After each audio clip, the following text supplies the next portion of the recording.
Let me start with how offensive it is to say that I am a witting or unwitting asset of a foreign country, working against the interests of our people and our country, the country that I am willing to lay my life down for. So if you're saying it's not deliberately, then you are implying that I am too stupid and too naive and lack the intelligence to know what I am doing. That is extremely offensive to me and to every woman of color.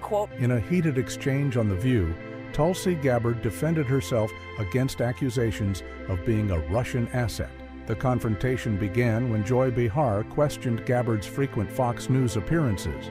You're on state TV all the time. Why do you go on Fox Channel, which is a propaganda network, 16 times with Tucker Carlson? I never see you with Chris Wallace or that other guy, what's his name, Behar.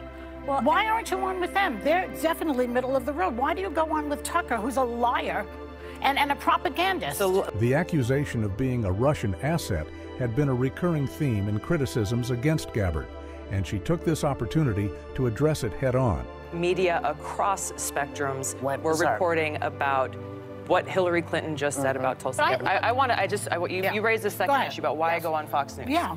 I go on Tucker Carlson, go on Behar, go on Sean Hannity, go on MSNBC, go on CNN. I am here to speak to every single American in this country about the unifying leadership that I want to bring as president. Not just speak to those who agree with me, nice to think that but to speak with those who may disagree with me, recognizing that I'm asking for the opportunity to serve every single person in this country. We have to come together for our country and our country's future. Gabbard's response highlighted her commitment to reaching all Americans, regardless of their political affiliations. This approach resonated with some conservatives on the panel, as one co-host pointed out. The reason why so many Republicans respond to you is because you don't treat us like we're garbage. You actually care about the audience and care about reaching out, which to a lot of conservatives, which by the way, you're gonna have to win them over to get to the White House one way or another, is important. And I think just negating all of Fox's audience, I called Elizabeth Warren to task on it. The conversation then shifted to broader issues of representation in politics, with a co-host bringing up recent comments by Kamala Harris. Kamala Harris said recently that her race and gender are, quote, the elephant in the room, and that many still question if America is ready for a woman, and specifically a woman of color, to be president. And you're also a woman of color. Yeah. Is that, you feel, been a problem for you? And do you agree with her? No. Gabbard's response focused on her vision for the country rather than identity politics. No, I think the American people are ready for a president that will put people ahead of politics, put people ahead of profits. Then why is she saying that, you think? You have to ask Kamala that. I can't speak to why she's saying that. But what I've seen in our travels across New Hampshire, we just came from New Hampshire yesterday, across the early states, we have some New Hampshire people here, is we are building a coalition of support that is very diverse. Yes, it crosses party lines. People who are looking out for the best interests of our country, which, by the way, makes me the best candidate to defeat Donald Trump so that we can then begin to do the very important work that begins the morning after, to bring about the systemic change we need to see, to take our government back from the rich and powerful who control it and make it so our government is truly of, by, and for the people. The hosts then pressed Gabbard on her specific plans for her first day in office. Day one, you wake up as president. Do you say, first 5 big companies are going to return money to the people who are here? Maybe mixing up some of Andrew Yang's plan of how to do that. Do you say you're going to be able to write stuff off again so you can take your family on vacation if you need to? Is that your day one? Yeah. Gabbard responded by outlining her priorities for health care reform. Yeah, I think day one starts with making it so that, for example, with health care, we do not have big insurance and big pharma at the table as we're writing legislation to make sure that our health care policies are actually serving people and not driving up their profits. But you're going to give us some money back? Yes. The money, look, this is a fact, though. The money has been going. You have all these tax loopholes and giveaways that we saw with the last tax bill that was passed by Trump and the Republicans that were, by and large, a huge, huge boon to those with the very most and leaving the rest of us behind, maybe with a few crumbs along the way. It's completely changing the paradigm of what our government is doing and who we're serving. Right. Throughout the interview, Gabbard's willingness to challenge her own party became apparent. When asked about the possibility of running as an independent candidate, she firmly stated her commitment to reforming the Democratic Party from within. No, very clearly, and I've said no every time for months that I've been asked that question. If the party's rigged against you? Because I'm running to build a new Democratic Party, to take our party out of the hands of the corporate special interests, the greed and the warmongers, and actually make it so that our Democratic Party is a party that is of, by, and for the people, fighting for peace. Our party used to be the peace party.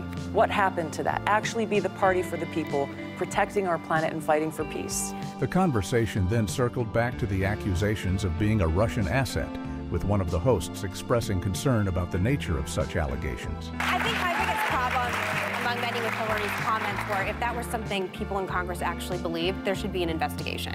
Exactly. And they're not doing that, and I think you can't just throw things like that, which is trafficking in McCarthyism all the way. The term Russian asset goes back to the McCarthy era, and we can't be doing that to people who are veterans across the board. Or to anyone. Yes, to anyone, but specifically the only female combat veteran running for office.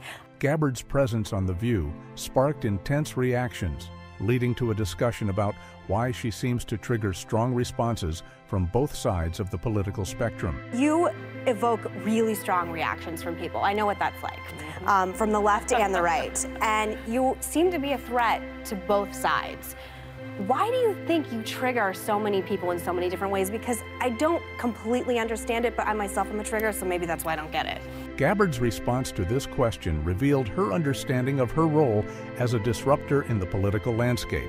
Because I'm speaking truth to power, and those in power know they can't control me.